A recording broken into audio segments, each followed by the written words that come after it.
Hi, my name is Ishmael and today we're going to be talking about rental properties and pets. Now, why am I talking about rental properties and pets? Because it's been in limelight a while ago for a very long period of time, and I've still seen it popping up here and there and everywhere. I have previously spoken about what I think about it, but here I'm just going to specifically say about the subject and not generalise about other things and drop it in.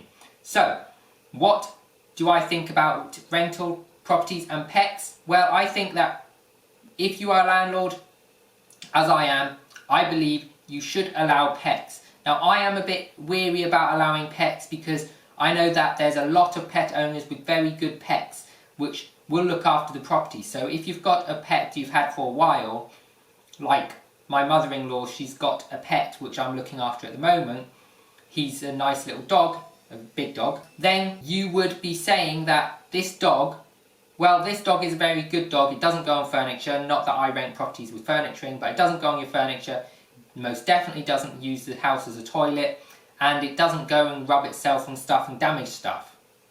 So, having this pet in my rental properties, I would be very happy. But how can you vet a pet? Very, very difficult. So, on the other hand, I know a friend of mine who had a rental property, and they had wallpaper on the walls. Now, what happened was, it was not just wallpaper, it was lining paper, because the walls weren't very good.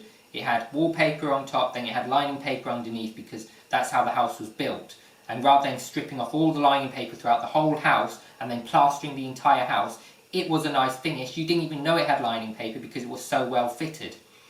And there were no gaps, there was no evidence that it wasn't just a plastered wall. So, this house, they had a rental property, it was a rental property, and they had a tenant in it. And this tenant had a cat. Now, the problem with the cat was it liked to scratch stuff. Now, cats like to scratch things if they get anxious. Now, I don't know what the owners were like to their cat or anything about these things, but the cat was anxious for some reason, one reason or another. I don't know if it was an indoor cat, an outdoor cat, it didn't like the area, I don't know. But the cat got anxious, and when cats get anxious, they start scratching.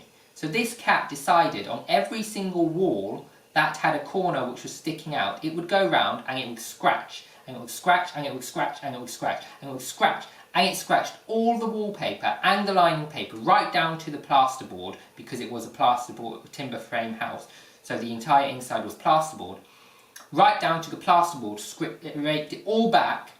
And so when those tenants moved out, not only did you have to pull off the wallpaper, pull off the lining paper, but you had to fix the plasterboard. And to do that is quite an expensive job. And so they had to repair the entire house. And I say entire house, there was 4 walls that needed repairs due to the cat scratching the corners.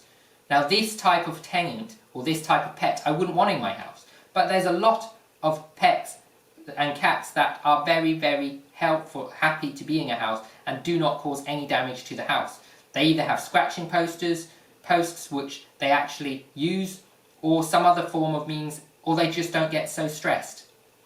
And I wouldn't mind those. I don't mind fish, I don't mind other small pets, as long as the pets do not use the house as a toilet or as a scratching post, and they don't go around scratching the walls. I know that some people say, well, dogs and cats are smelly and they cause carpets to be smelly, but no. If the tenant looks after the house and vacuum cleans the house regularly, then there will be no pet hairs in the carpets, there will be no smell of a pet when they leave. It might smell for a couple of days, but really a good vacuum clean, if they're keeping it clean, will clean up the entire property. So I don't really mind if my tenants have pets, as long as they're house trained, but you can't vet them. So there's been talks about whether they should bring out specialist insurance, and there's been a survey done, and 53% of pet owners say they would be happy to pay a premium of the insurance excess or the insurance increase if they would be allowed to bring pets into the home. Now, that includes over 50%, I believe it was 55% and 57% of cat and dog owners say this.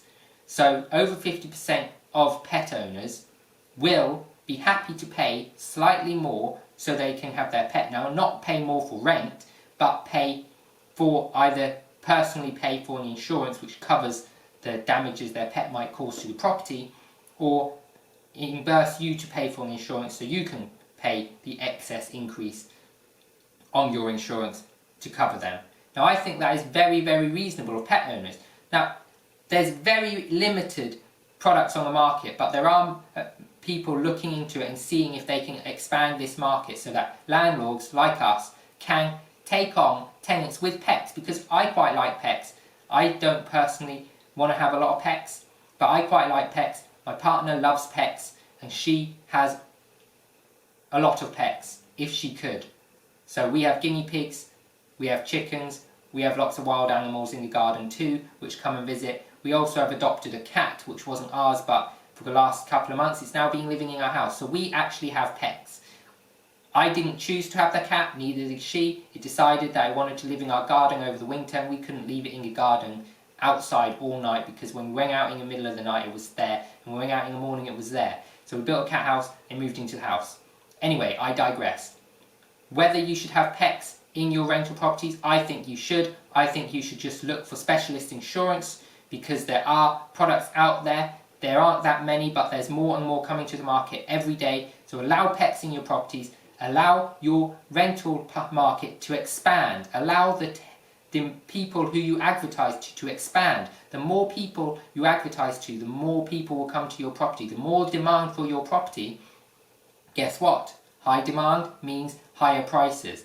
I'm not saying you should charge above market value. I'm saying you should charge market value for your property. But you will definitely get a tenant quickly, you will get a good tenant, and you'll be able to have a variety of tenants where you can vet them all and check what their rental histories are, check what their incomes is, and so on and so forth. So you can make sure you have a good relationship with your tenant, you have a great tenant, and you'll have a long-lasting tenant which will pay the bills on time. If you like this video, subscribe to my channel, whack that bell notification icon to get notified of videos come out each and every week. I always say this, I always do, but if you don't subscribe, you don't notify yourself with the bell icon of getting videos that come to you every week, then what you're going to do, you're going to miss out on this great content. And not only will you miss out on this great content, but I will not be encouraged to carry on doing videos if I have no subscribers, if I have no likes, if I have no people watching my videos. I'm not going to carry on forever doing videos if people don't continue watching. So keep watching, keep subscribed, and keep notified.